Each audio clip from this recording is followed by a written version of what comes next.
किसान साथियों, जैसा कि इस वर्ष सोयाबीन की फसल को लेकर के सभी लोग चिंतित हैं और वास्तव में अगर देखा जाए तो इस बार किस खेती बाड़ी का जो समीकरण है वो पूरी तरह से यहाँ पर बिगड़ता हुआ नजर आ रहा है। क्योंकि 95-60 की जो वैरायटी यहाँ पर किसानों ने बोई थी और उसी कड़ी में काफ़ी नुकसान भी यहाँ पर उस फसल में देखने को मिला है। क्योंकि इस फसल को काट करके ख़त्म किए कम से कम 15 से 20 दिन हो चुके हैं और उसी कड़ी में यहाँ पर कई नई वैरायटियों की सोयाबीन भी किसानों के द्वारा बोई गई है। लेकिन खास बात यह है कि इस फसल का जो अंतराल यहाँ पर देखने को मिल रहा है, कई किसानों के मैसेज आ रहे हैं, कमेंट्स आ रहे हैं कि उनके खेतों में अभी तक फसल खड़ी हैं और ऐसे में अगली फसल की तैयारी कैसे करें, कब करें, कुछ समझ में नहीं आ रहा है। किसान साथियों, आज यहाँ पर बहुत ही गंभीर विषय देखने को मिल रहा है। चूँकि इतने अंतराल की फसल अगर हम बोएंगे तो निश्चित ही आने वाले समय में पानी की समस्या भी यहाँ पर देखने को मिलेगी। चूँकि इस वर्ष बहुत ज़्यादा संख्या में बारिश नहीं हुई है और केवल सीमित क्षेत्र तक यहाँ पर बारिश का जो दौर देखने को मिला है। उसी कड़ी में आप सभी को आगाह कर देना चाहता हूँ कि कम से कम लगभग अप्रैल के महीने में आपको पानी की समस्याएं फिर से देखने को मिलेगी। वाटर लेवल जो है वो ज़मीन के नीचे चला जाएगा।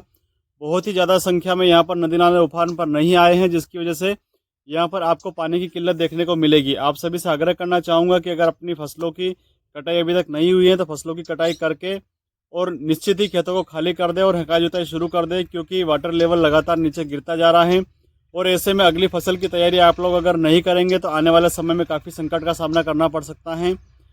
जो वाटर लेवल ज़मीन के अंदर अभी वर्तमान में होना चाहिए उसके अनुकूल यहाँ पर उसका जो असर है वो देखने को नहीं मिल रहा है और ना ही उसका लेवल अभी तक यहाँ पर बना है। किसान साथियों, एक चीज़ और आपसे आग्रह करना चाहूँगा कि ऐसी फसलों का चयन आप ज़रूर करें जो कम पानी में हो सके और अच्छा उत्पादन दे सकें।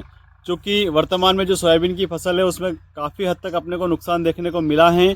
50 किलो से लेकर के अधिकतम 1.5 कुंटल, पौने 2 कुंटल तक का उत्पादन यहाँ पर देखने को मिला है। ऐसे में अब खेतों में लंबे समय तक फसल को खड़ी रखना कोई सारांश यहाँ पर नज़र नहीं आता है। आप सभी से आग्रह करेंगे कि अगर आपके खेतों में अगर वर्तमान में अगर सोयाबीन की फसल खड़ी है तो उसको काट करके खेतों की हकाई जुताई कर लें।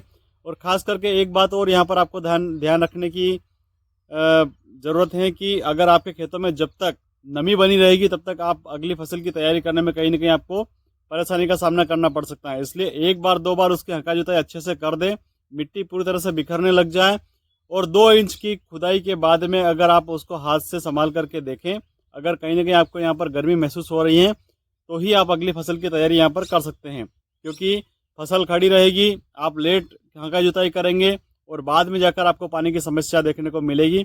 उससे अच्छा यही है कि आप अपनी फसलों की कटाई करके और दीपावली के आसपास खेतों में फिर से आप सिंचाई का कार्य प्रारंभ कर दें। क्योंकि वाटर लेवल नीचे गिरता ही जा रहा है और आने वाला समय जो है वो सुरक्षित नज़र नहीं आ रहा है।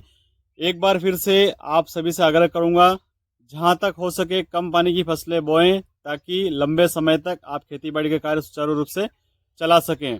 मौसम की महत्वपूर्ण जानकारियों के लिए देखते रहिए सिर्फ और सिर्फ खबरों का पिटारा चैनल पर पटेल नानालाल बंबोरिया की खास रिपोर्ट।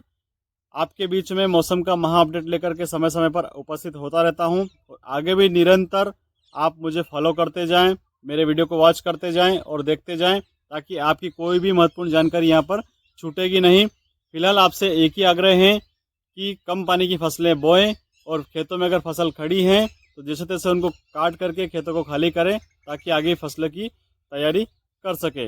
उम्मीद करता हूँ मेरे द्वारा दी गई जानकारी अच्छी लगी होगी। जानकारी अगर अच्छी लगी है तो निश्चित रूप से इसे शेयर कीजिएगा और चैनल पर अगर पहली बार आए हैं चैनल को सब्सक्राइब कर लीजिएगा ताकि समय रहते आप सभी को महत्वपूर्ण जानकारी उपलब्ध हो सके। जय हिंद, जय भारत, जय जवान, जय किसान।